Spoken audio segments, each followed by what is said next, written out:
2, 3, raconte!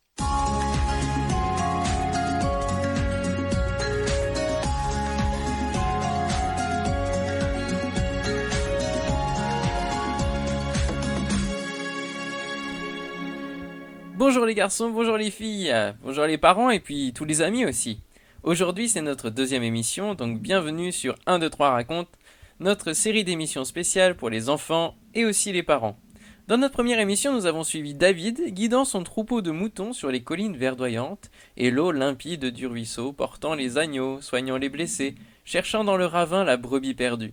Sa voix résonnait dans les montagnes et chantait « Ô Dieu, tu es mon berger, je suis ta brebis, je veux te suivre ». Et l'écho répétait « Ô Dieu, tu es mon berger, je suis ta brebis, je veux te suivre ».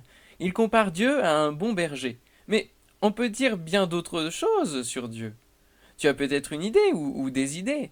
Au fur et à mesure de nos émissions, nous allons découvrir ensemble qui est Dieu et ce qu'il fait.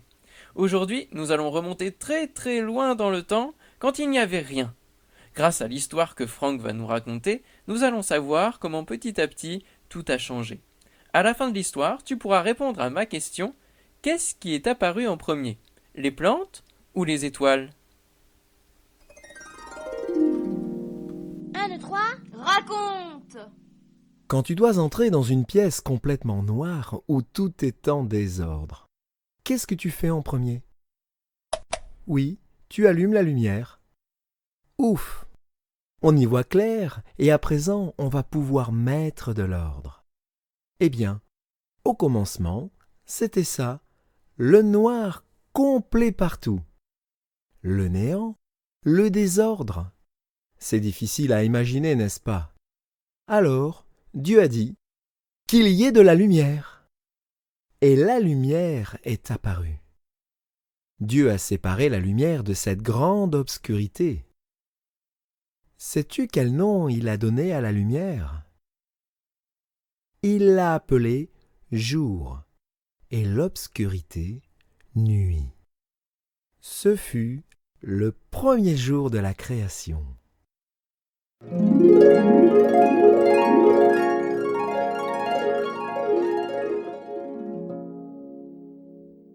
Le deuxième jour, Dieu a continué à mettre de l'ordre dans tout ce chaos.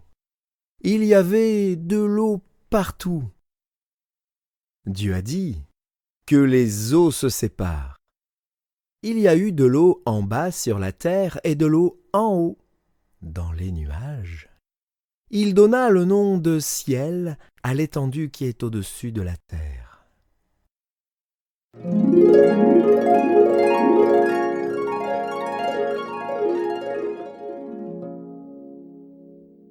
Cette masse d'eau recouvrait toute la terre.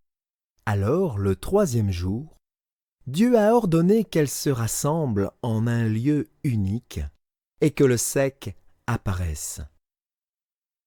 Sais-tu quel nom il a donné à toute cette masse d'eau?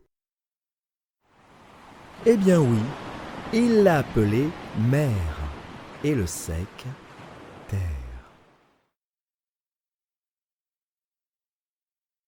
Si on récapitule, il y avait donc de la lumière, de la terre et de l'eau. En fait, tout ce qu'il faut pour que les plantes puissent pousser. Mais il n'y avait ni plantes, ni graines, rien. Toi, si tu veux avoir des tomates dans ton jardin, il te faut de la terre, de la lumière, de l'eau, mais aussi des graines de tomates. Alors Dieu a dit que la terre produise de la verdure, des herbes produisant leurs semences, leurs graines, et des arbres dont chaque variété porte des fruits selon son espèce avec leurs pépins ou leurs noyaux. Toutes sortes de plantes sont apparues, et, depuis ce jour-là, les graines, les pépins, les noyaux donnent de nouvelles plantes identiques. C'est ainsi depuis des siècles. Les pépins de citron donnent des citronniers. Les noyaux de pêche donnent toujours des pêchers et des graines de laitue, des laitues. Ainsi, il y a eu sur la terre des centaines, des milliers de plantes, d'arbres, toutes sortes de végétaux, une variété infinie. Ce fut une explosion de formes, de couleurs et de parfums. Dieu a regardé tout cela, et il a vu que tout cela était bon.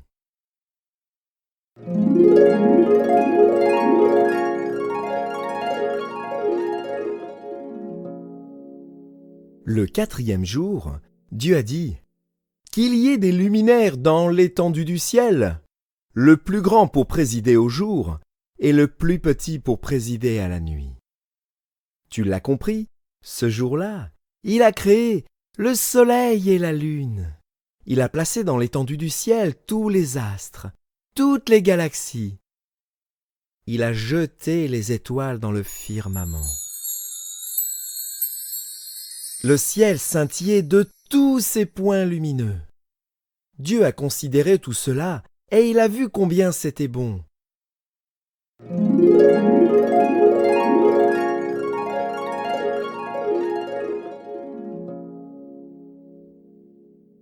Mais toute cette œuvre de création n'était pas terminée. Je vais donc te donner rendez-vous pour notre prochaine émission. Nous verrons ensemble comment Dieu va la poursuivre et comment la vie animale va apparaître.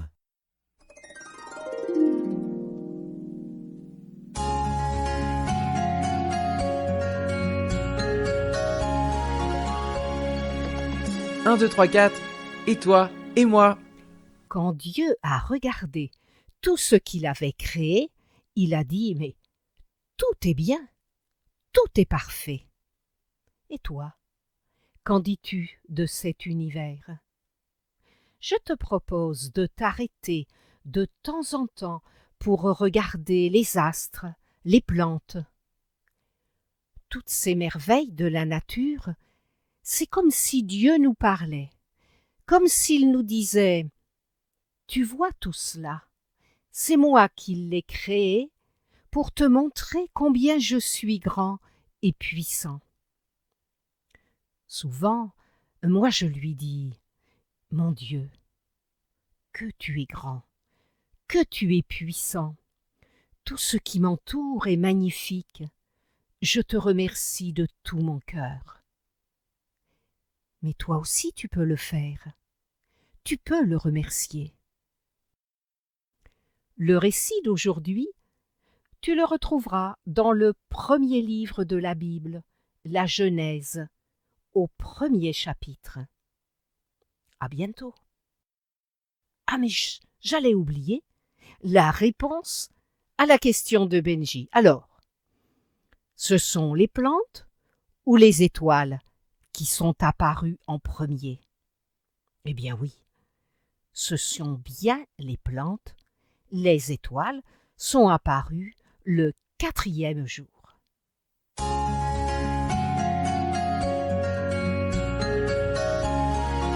4, 3, 2, 1, et nous les parents. Toute la nature nous parle de ce Dieu créateur. Elle est la manifestation de sa gloire et de sa majesté devant nos yeux chaque jour. Nous y sommes sensibles et à tout moment, nous pouvons exprimer notre émerveillement et notre reconnaissance à ce Dieu tout-puissant.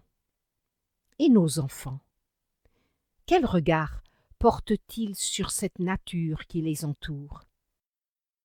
S'arrêter un instant avec eux, à contempler le coucher du soleil, à visionner des photos de l'espace, à regarder les légumes du jardin, voilà des occasions, parmi tant d'autres, de les sensibiliser à ces beautés de la nature.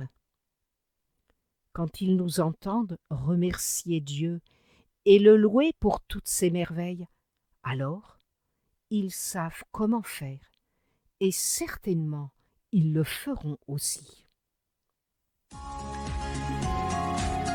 Vous venez de suivre l'émission 1, 2, 3 raconte avec Françoise Anelato, Franck Cascales, Benjamin Lamotte, Céline Pirardi, Baptiste Roland, Erwan, Yuna et la collaboration de Vital Radio et 365histoire.com. Si vous avez aimé cette émission, n'hésitez pas à la partager autour de vous. À bientôt!